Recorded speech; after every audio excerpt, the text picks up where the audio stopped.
We begin the news at this hour in West Africa, where the Nigerian Union of Pensioners says its members will take to the streets naked if the welfare of pensioners in the country does not improve significantly anytime soon. The national president of the union, Godwin Abumusi, told journalists at a news briefing in Abuja that his union will take the action to draw the attention of the world to the plight of pensioners. Delays in the payments of pensions are commonplace in Nigeria, and protests by pensioners happen every now and then. As the cost of living continues to skyrocket and with organized unions pushing for a new minimum wage for workers, pensioners are also calling for a review of the national minimum wage. In the meantime, with the rising cost of building materials, inconsistency in Nigeria's forex market, plus the removal of fuel subsidy, residents of the nation's capital have raised an alarm over the increasing cost of house rent. Now, some of those who spoke with News Central in Abuja said they could no longer cope and fear they may be rendered homeless soon. Marvelous Obommano brings us this special report from the nation's capital. Abuja, Nigeria's capital, is the symbol of the nation's unity, as people from diverse cultures, ethnicities, and religions now call it home. In recent times, staying in FCT is becoming untenable, as many say they cannot continue to service the high demands of landlords and estate developers. With the housing sector booming because of the high population of citizens, estate developers now hold sway, renting out houses to those who can afford to build their own, many of them living off tenants. In Abuja, Nigeria's capital, residents are expressing worry over the high cost of accommodation. For those who cannot afford to pay house rent within the city centers, end up coming to local communities where they can afford cheaper accommodation. Where I am is called Mpape, a suburb of the Federal Capital Territory. Now, when you look around this environment, you'll be forced to ask yourself, how good or comfortable will it be to get an accommodation in this kind of place? You are about to find out.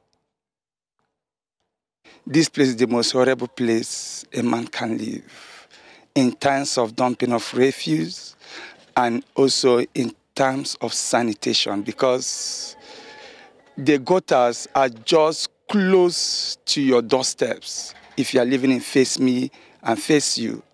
And also, it depends where you get your accommodation. Some places you find that the toilet is just right inside the compound. When it comes to the hygiene here, it's quite poor. It's very, very poor. And for someone who is looking at the hygiene aspect of it here, I'm not sure you would want to stay in somewhere like this. Like you can see around me here, you can see the drainage system is quite poor. You can see refuse bin is just exposed to the environment. This is very bad pollution already. As residents in the suburbs express worry over the rising cost of accommodation, the situation is the same for their counterparts who reside within the city centers. The way the real estate company and landlords are making house expensive, like accommodation expensive here in Abuja, I don't think the layman can stay in Abuja. You understand? For instance, staying in an apartment that you pay 700,000 annually per year and an increment, we know, okay, yeah, we know the country is hard, the economic is bad, everybody's going through one or two situations and all, you understand? But as a landlord, you need to be considerate also. The accommodation in Abuja is terrible, seriously terrible. If you are earning, like, let me tell you, I'm a civil servant now, I'm working. If you are earning at least less than 200 or 200 and above, you can't be able to stay in Abuja because the high cost of living in terms of accommodation is very high. In the course of our investigation, News Central identified one tenant who lost his life following bouts of depression as his house rent in the Gwarimpa area of the city was increased from 800,000 naira to 1.7 million naira, an increase of over 200%. It was my breath that they took my breath away. I'm talking, it's not me that is talking. I don't know.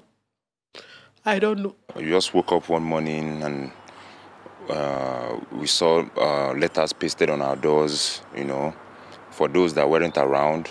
Us that were around, I received mine, you know. And, you know, looking at the content of the letter, we saw over 100% increase on what we usually pay. Tenants in the apartment say the notice of increase came as a shock. However, there was more bad news as the troubled neighbor absent-mindedly found himself run over by a truck while in deep thought along the road. And I never knew about the letter. I never got the chance to tell me.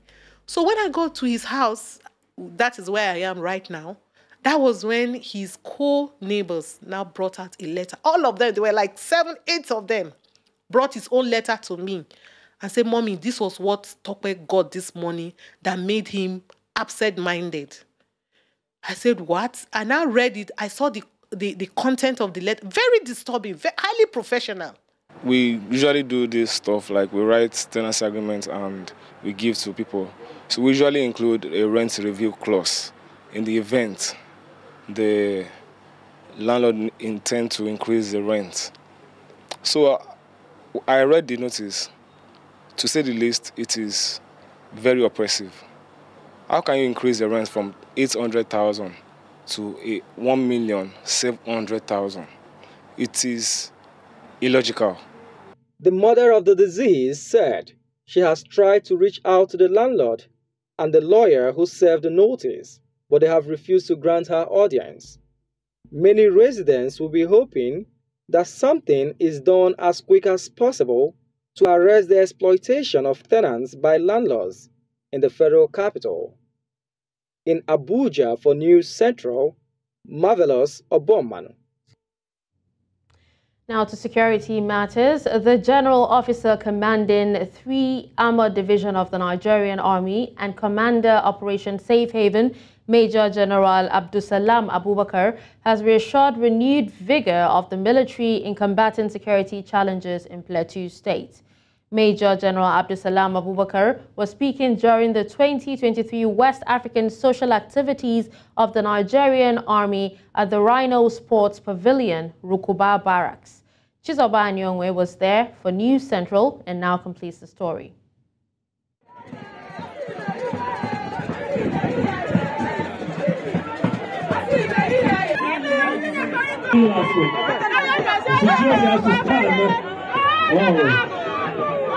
That's how the event commenced at the 3 Division Maxwell Kobe Cantonment to welcome the GOC and Commander Operation Safe Haven to the event, which is his first since assuming command at the division.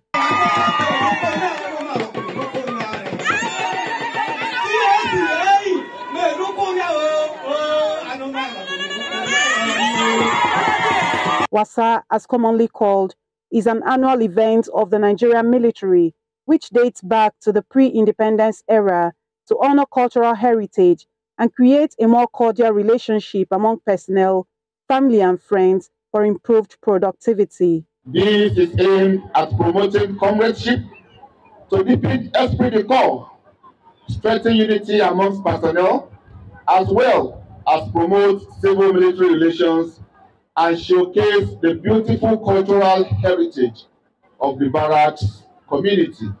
It wasn't just about the cultural heritage diversity that defines the people. It was also a time for stock-taking through the activities of the previous year and how best to manage security in the new year, which WASA heralds. Monitor and report any strange occurrences and unusual activities to the appropriate authority and remain poised to be firm, just and fair as we confront the myriad of security challenges on the plateau for the year 2024. While commending the GOC for his unwavering effort in enthroning peace in the state, Governor Caleb Mutfwang restated his administration's continuous support to the military for a crime-free state. The peace and security that is being enjoyed is as a result of the concerted efforts of the military and other security agencies in support of the government of Plateau State in its determination to restore the state to its glory of being the land of beauty and tourism. I want to assure everyone here that as a government, we will continue to support the military and all security agencies in the state in order to sustain the peace we are enjoying today. Display of cultural dances, wide array of dishes and drinks, tug of war, and performances from children painted a colorful picture of the event.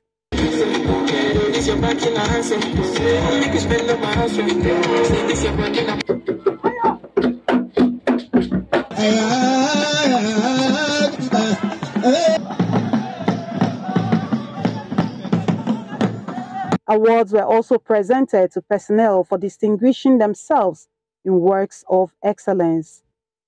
Lighting of the bonfire and the lowering of the Nigerian flag marked the end of the 2023 Wasa in 3 division. Thank you. Thank you. Thank you. In Rukuba for News Central, I am Chizoba Anyowe. Now in north-central Nigeria, 5 farmers were reported to have been murdered by Boko Haram terrorists in Goza local government area of Nigeria's Borno state. 3 of the farmers were murdered in Kurang Abasa ward, while the other 2 were murdered in Majaune community, Pulka ward of Goza local government area.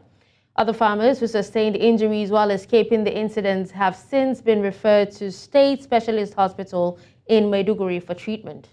Security forces say they are on top of the situation, but locals worry about the increasing number of killings. Still talking security, the Archbishop, Metropolitan and Primate of all Nigerian Anglican Communion, the Most Reverend Henry Ndukuba, has urged President Bola Tinubu to quickly respond to security issues such as the ongoing constant attacks in Plateau State and other parts of the country. The primate made the call at the opening ceremony of the Standing Committee meeting of the Church of Nigeria in Delta State, South Nigeria. News Central correspondent Austin Azu tells us more. Archbishops, bishops, delegates and other invited guests converged at the Cathedral Church of the Ascension, Boji Owa, Eka Northeast local government area of Delta State for the 4th session of the Standing Committee meeting of the Church of Nigeria Anglican Communion. The state governor, Sheriff Oborewori, and his predecessor, Ifeanyi Okowa, traditional rulers, among others, are in attendance. The leader of the Church of Nigeria said issues of economy, security, fighting endemic corruption, and addressing infrastructural deficits remain major concerns hindering developments in the country. The judiciary needs to do more to redeem its battered image and fight corruption so that justice in our courts will not be for the highest bidder. Recent judgments delivered by the Supreme Court on the state governorship elections have gone a long way to reassure us as a nation that justice and succor can be obtained in our judicial system. It is on record that over 50% of the crude oil and the gas Nigeria state depends on is gotten from this region. In his remarks, Governor Oborewori admonished church leaders and preachers against indulging in false teachings and prophecies. He said the Anglican Communion has been very active in advocating for good governance and commended the church for its prayers for the nation and for its support to the poor and less privileged in the nation. Thank God for the commitment and patriotism of our church leaders who have continued to stand in the gap for the nation. I want to seek the prayer of our fathers. They should not stop to pray for this nation. There are challenges. It is only with prayers we in government can succeed.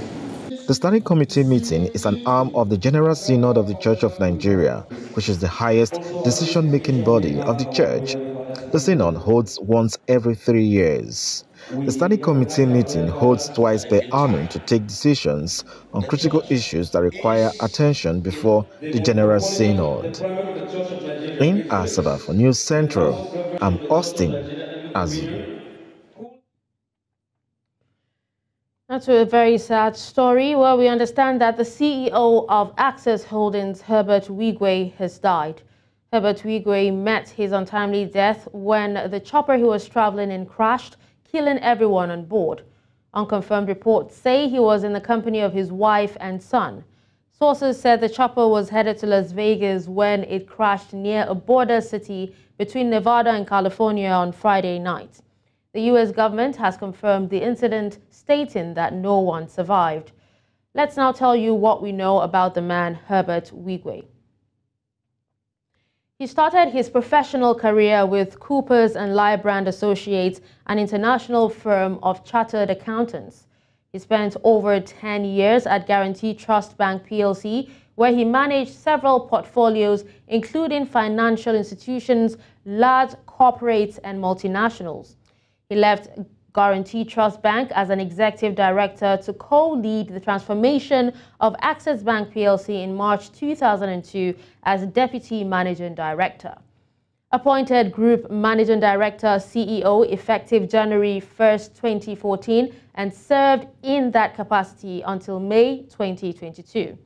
He was appointed a non-executive director of the bank effective May 2022. An alumnus of the Harvard Business School Executive Management Program, he holds a master's degree in banking and international finance from the University College of North Wales. He has a master's degree in financial economics from the University of London and holds a BSc degree in accounting from the University of Nigeria, Nsukka. Until his death, he was a fellow of the Institute of Chartered Accountants of Nigeria, ICANN. He was also the chairman of the Access Bank UK Limited and a non-executive director of Nigerian Mortgage Refinance Company, PLC. And now we move to yet another sad story where a 400-level student of Kwara State University in the Moro local government area of the state, identified as Rashidat Shitu, has reportedly committed suicide over her academic performance.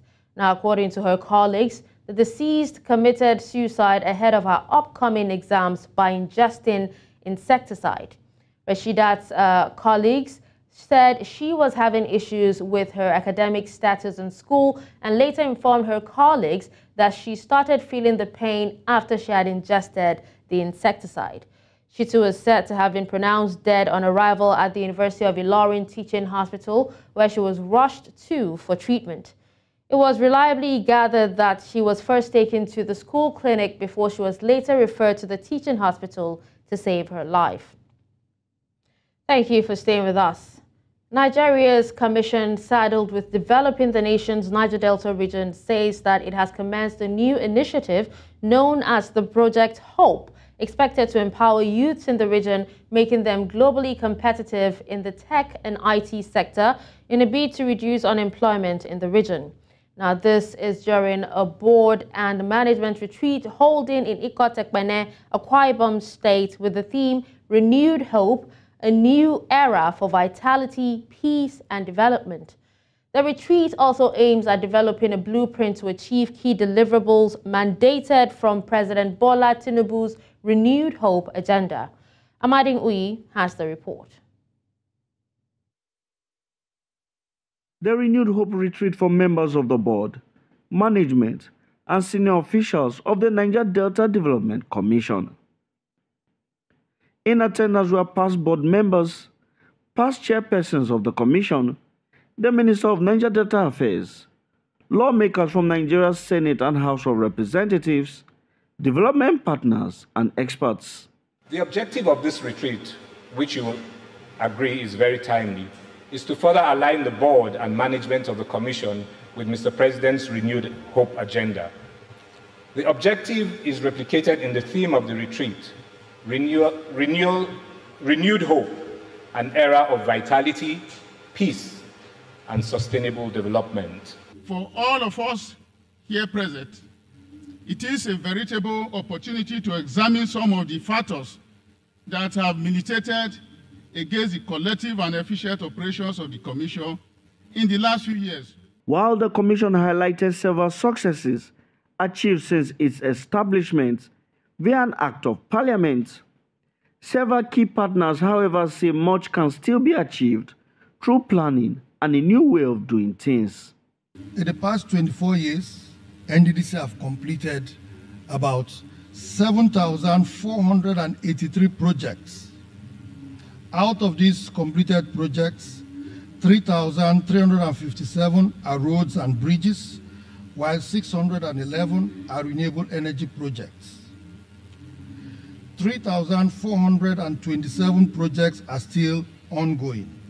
If we continue the way we are, business as usual, without proper planning, without consideration of the future, there is bound to be what? Collapse. At the end of this retreat, we should become aware that the main parameter for assessment as board members and management staff will largely be dependent on the way we discharge our fiduciary duties and the legacies we leave behind in terms of developing and improving of the region. The NDDC announced one of its key programs, which it called the Project Hope, targeted at youths from the sub-region and aimed at making them globally competitive in the tech and IT sectors.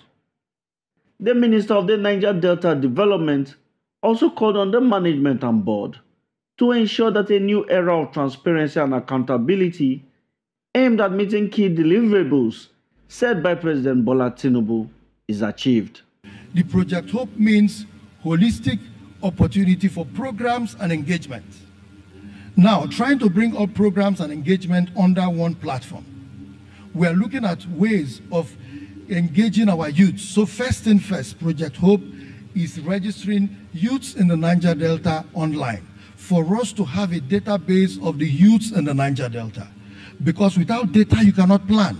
I urge the new board and the management of NDDC to cautiously strive to enthrone a regime of strengthened institutions through a transparent and realistic adherence to extant financial regulations, public procurement acts, public service rules, and compliance. The NDDC was also tasked to embark on internal reforms, develop new approaches to contract awards, and ensure that reports of abandoned projects facilitated by the non-payment of contractors becomes a thing of the past. In Akwa Ibom State for News Central, I am Amadine Uyi. Nigeria's Minister of Transportation has tasked senior officials in the transportation sector to ensure that they meet up with key expectations as required from government. Now, this was as the minister signed a performance bond with senior government officials in the transportation sector during a two-day ministerial retreat. They deliberated on strategies aimed at meeting key deliverables required via performance bond earlier signed by the minister with President Bola Tinubu. Our correspondent, Idong Joseph, reports. A two-day ministerial retreat by the Minister of Transportation with senior officials from the Transportation Ministry and its agencies. The performance bond, which is an annual appraisal system introduced by President Bola Tinubu, covers a period from 2023 to 2027 and requires extensive commitment towards the development of the transportation sector. So the bond have to go through the ladder. We have just finished the retreat with the directors and we'll go back to the ministry.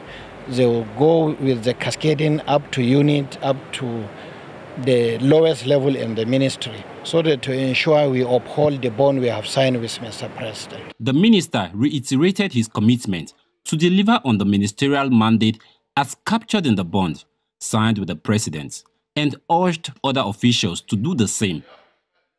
Also, The managing director of Nigeria's Railway Corporation pledged to improve train services to citizens. You have to be accountable for your actions and inactions.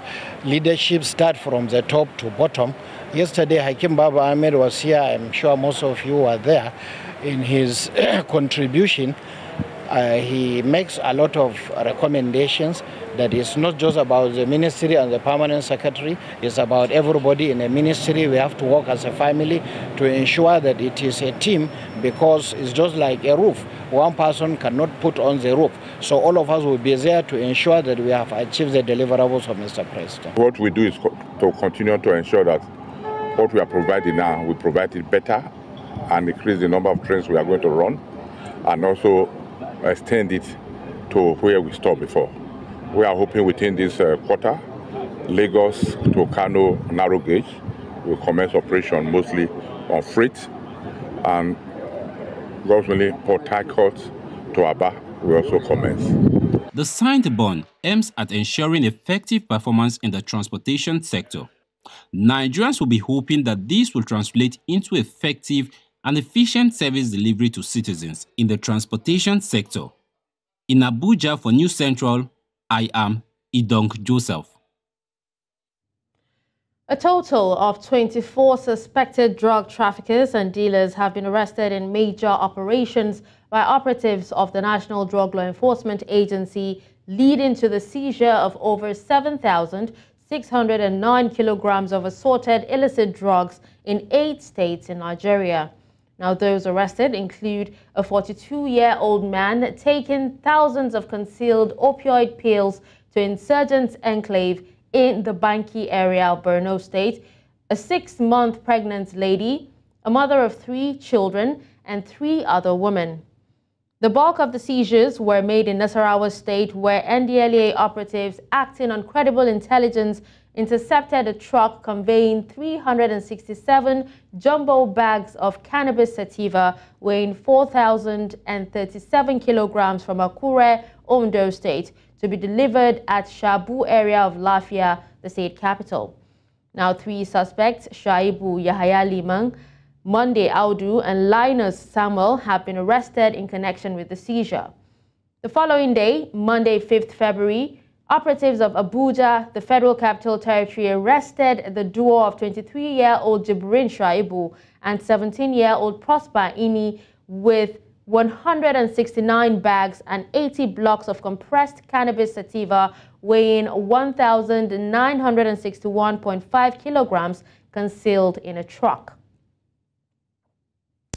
The Executive Secretary of the Distillers and Blenders Association of Nigeria, John Ichue, has urged the National Agency for Food and Drug Administration and Control to reverse the ban placed on the production of alcohol in sachets and PET bottles below 200 milliliters. Ichue stated that the ban has gravely affected the industry and led to a massive loss on the part of stakeholders. Now, on February 1, NAFDAC commenced the enforcement of the ban on alcoholic beverages and sachets, PET and glass bottles of 200 milliliters and below. The Director General of the agency, Professor Mujishola Adeyeye, during a press conference or briefing in Abuja, noted that as of January 31st, 2024, no such beverages were registered with the NAFDAC.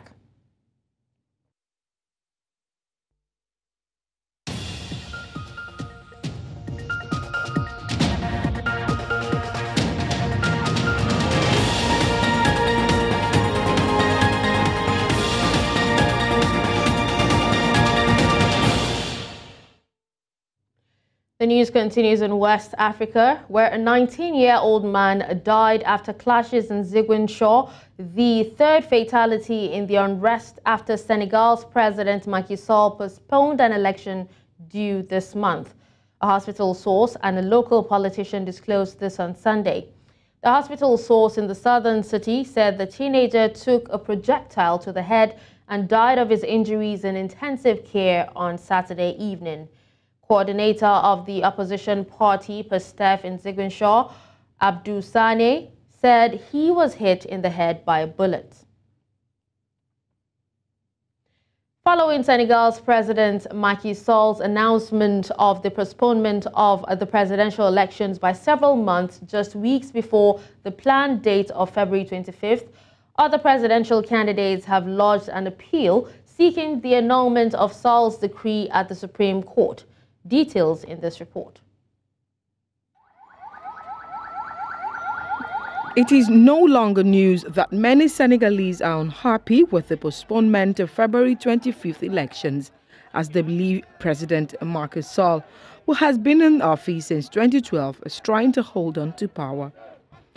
While this has elicited reactions from citizens of the country, sparking chaos and leaving protests in different parts of the country's capital, Dakar, other presidential candidates have also expressed their dissatisfaction against Sall's decision as they seek the annulment of his move to postpone the presidential election originally scheduled for February 25.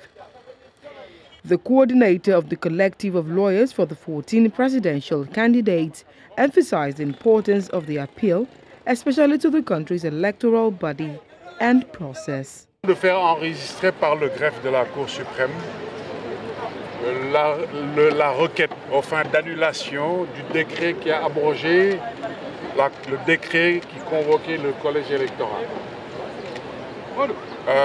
Aujourd'hui, c'est très important ce recours parce que c'est ce décret d'abrogation qui est à l'origine de tout ce qui se passe aujourd'hui au Sénégal. La durée du mandat et le nombre de mandats, la Constitution ne peut pas être modifiée. C'est pour ça qu'il est absolument essentiel que nous obtenions l'annulation de ce décret, ce qui redonnerait vigueur ipso facto au décret qui a convoqué le corps électoral et relancerait le processus électoral. Among the candidates against the adjournment of the elections are Anteba Bakar and Habisse, who believe the decision by the president is a total disrespect to the country's constitution. Elle peut aujourd'hui apporter un début de solution, mais je ne pense pas qu'elle soit la seule. Mais c'était à faire. On pourrait penser qu'il y aurait peut-être encore un peu de justice dans notre pays, on n'est pas sûr. Mais au moins, on va le faire parce qu'il faut le faire. Mais la bataille qui va sans doute faire réagir Monsieur le Président Macky Sall, c'est la bataille populaire. Et qui met en danger la stabilité du pays. C'est pour cela que nous avons constitué des avocats pour l'attaquer. Parce que Macky Sall est en train d'enfreindre toutes les lois et particulièrement la Constitution. Tensions have been brewing in the country since December 2020, when the president made a comment that seemed to suggest he would run for a third term, which is not allowed under the Constitution. While President Macky Sall has not made any new announcement on the measures he'll take to reform the Constitutional Council, all eyes are on Senegal to see how things unfold in the West African country.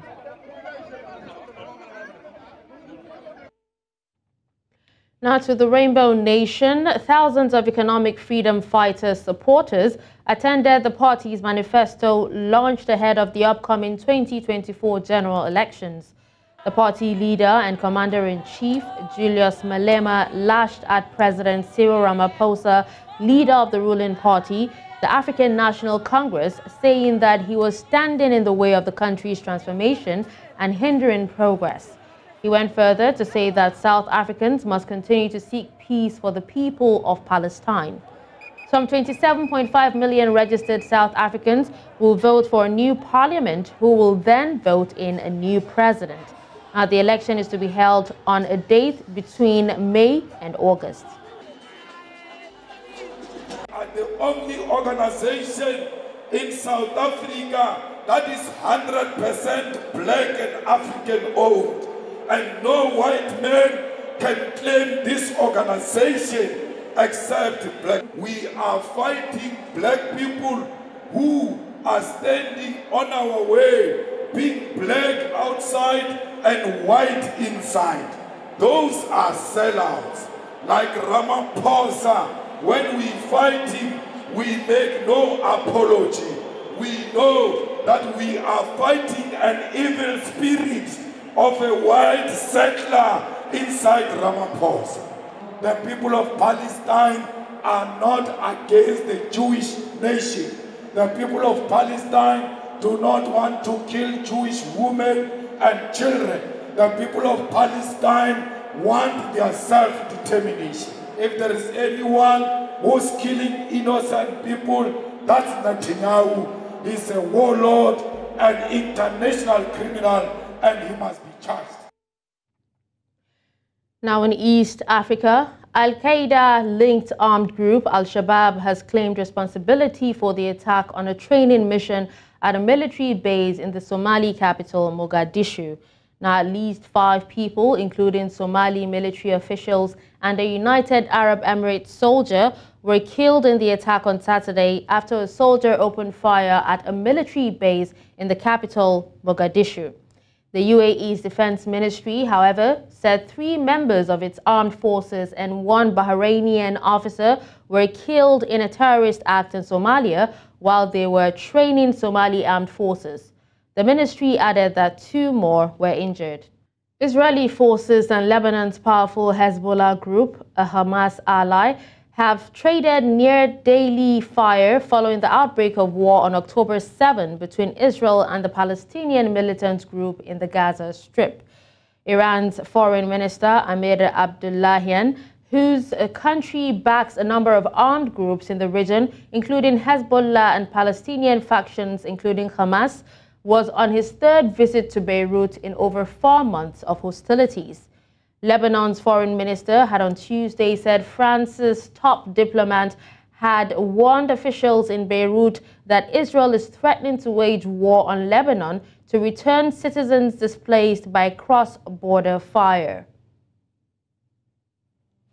هر گونه اقدام رژیم صهیونیستی برای حمله گسترده به لبنان تعیین کننده روز پایان نتانیاهو و پایان وضعیت فعلی در منطقه خواهد بود. ویرانی‌ها و کشتار فاجعه آمیز در غزه، لیکن مقاومت و حماس خردمندانه و مسئولانه عمل کردند، هم در عرصه مقاومت و هم در عرصه راه حل‌های سیاسی.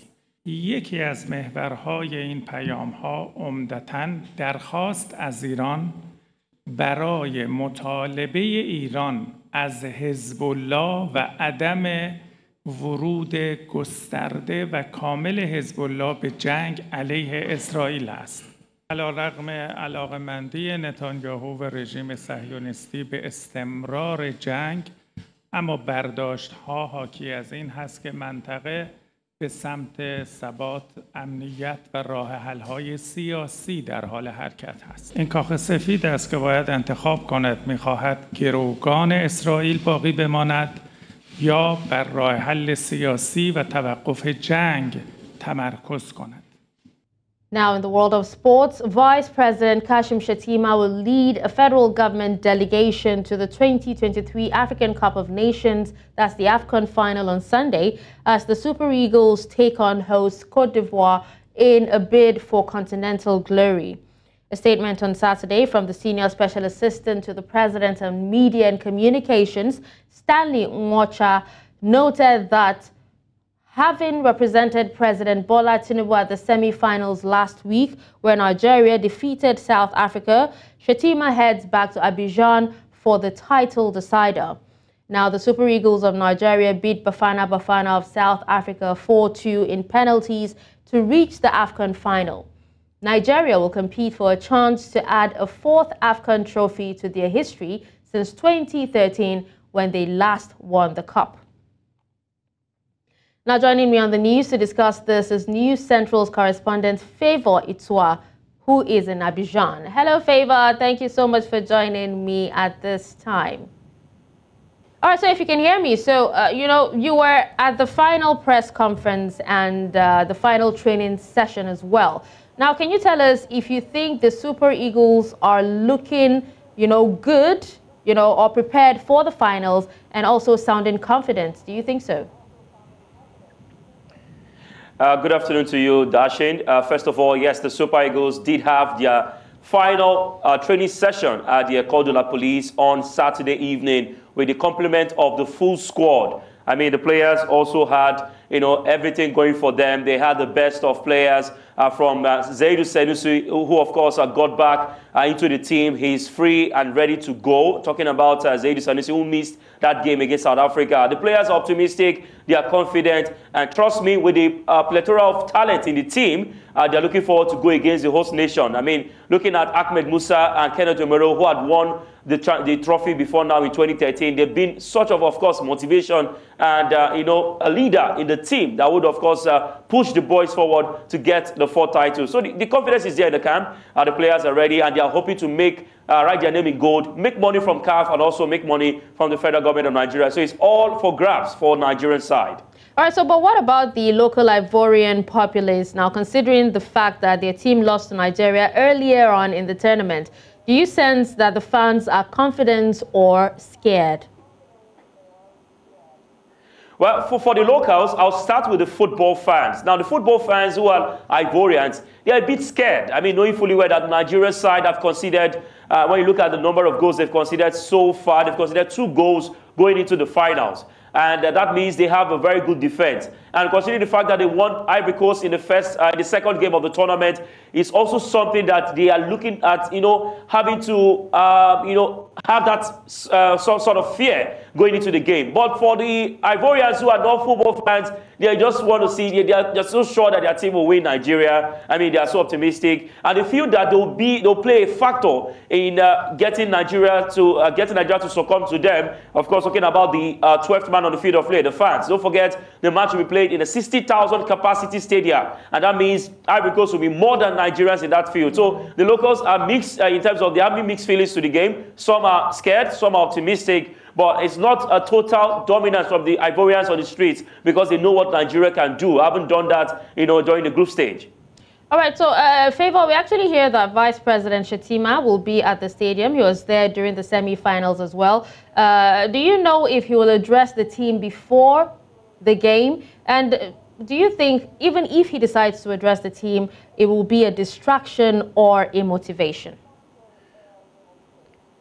Well, for the delegation from the government angle, on Friday evening, it was a closed-door session. But the federal government delegates, of course, we had some of them who were around before now. They visited the training session. They also spoke to the players. Now, for Kashim Shettima, who is the vice president of Nigeria, I think it will be after the game. I mean, right now, the players do not want to be disturbed. They are trying to avoid every distraction, as Joseph Peseiro is poised to get the 4th title. So if he arrives the hotel, if he arrives Abidjan this afternoon, I think, first of all, he will go straight to where he's going to be lodged. Maybe also talk to the NFF officials, because the NFF officials might as well pass the message, you know, to the team. Don't forget, it's 45 minutes drive from where the Super Eagles are to where the stadium is. And you must be at the stadium at least 2 hours before the game. So you now also add the 45 minutes before the game. That's 3 hours plus. So I think he will just, you know, leave it up. Maybe just a phone call would do because of what is at stake. I mean, nobody will want to hear that the Nigerian delegates went into the camp and then a lot of talks without come out about distractions. So right now, I think he will not do that. And if he does, or should he do that before the game, I think it will just be a bit of, you know, like a distraction too. Because, I mean, these players already know what they want to do. They've gone this far, you know, to come out and, you know, want to lose the game. Right, so he should just do his job as far, you know, motivating from the stands, from the VVIP where he's going to be with other dignitaries who will be coming around today, and then allow them to do their job. Maybe after the game, you can come out all smiles and do everything that is needed to be done, you know, to have, you know, maybe a banquet in Abuja. All right, so now talking about, you know, winning the game, it all boils down to tonight, Favor. Only one team can be crowned African champions, and who do you think it will be? Well, I haven't followed the tournament from the start till now. I haven't seen how every team has arranged themselves. I think for Nigeria, they've been able to show character. They've shown resilience. They've also brought out the best in them. They have good defense. Yes, the midfield might not be there. We've also seen how they've been able to, the defenders have also been able to step up, and the attackers are also trying to get goals. They've been a disciplined side. I mean, they've not gotten red card in the tournament. Least number of yellow cards they've also got in the tournament.